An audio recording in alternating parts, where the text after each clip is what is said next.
నీకు మాత్రం స్పూన్తో ఎందుకు తినిపించాడంట?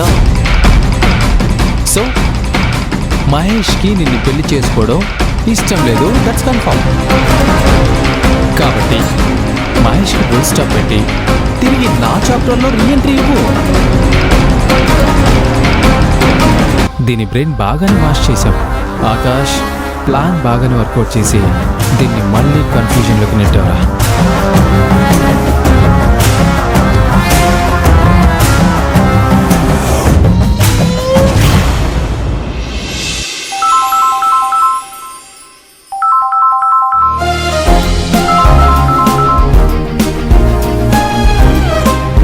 ఏంటి ఎప్పుడు లేనిది ఇవాళ డ్యూటీలో ఉండగా ఫోన్ చేశారు?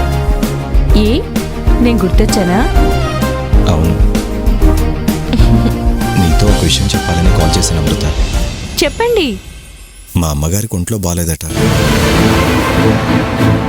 అయ్యో, ఏమైందండి? డబుల్ టైఫాయిడ్ అట. నాన్న కాల్ చేసి వెంటనే రమ్మని చెప్పారు. అవునా? నేను కూడా రానా? వద్దు అమృత. అత్తయ్య గారికి బాగాలేకపోతే రావద్దంటారేంటండి? చూడమృత, ఇప్పుడు నువ్వు వస్తే అమ్మ ఎలా రియాక్ట్ అవుతుందో తెలియదు. సో బస్సుకి టైం అవుతుంది, నేను ఉంటాను.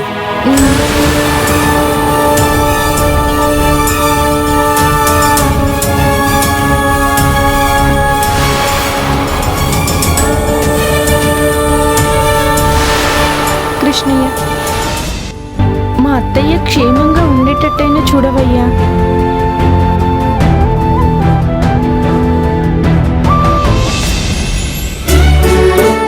ఆనంది ఆనంది, హాస్టల్కి వెళ్తున్నావా? అవును. ఆటోలో వెళ్తావా? అంతేగా. అవును, నేను చెప్పింది ఏం చేశావు? ఏం చెప్పావు? అప్పుడే మర్చిపోయావా? రోజుకి 100 చెప్తావు.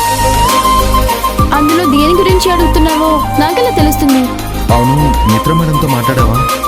ఇంకా లేదు, మాట్లాడతాను. ఒక పని చెయ్యి. ఇప్పుడు ఎలాగో మిత్ర హాస్టల్కి వెళ్తుంది కదా, తనతో పాటే కారులో వెళ్తూ ఆ విషయం గురించి మాట్లాడు. దానికి తన కారే ఎక్కి వెళ్ళాలా? అక్కర్లేదనుకో, ఇందులో నా స్వార్థం కూడా ఉంది. అందుకే. ఏంటది? అంటే నా భార్య ఆటోలో వెళ్ళడం నాకు ఇష్టం లేక. అంత ప్రేమేం కురిపించనక్కర్లేదు. నేను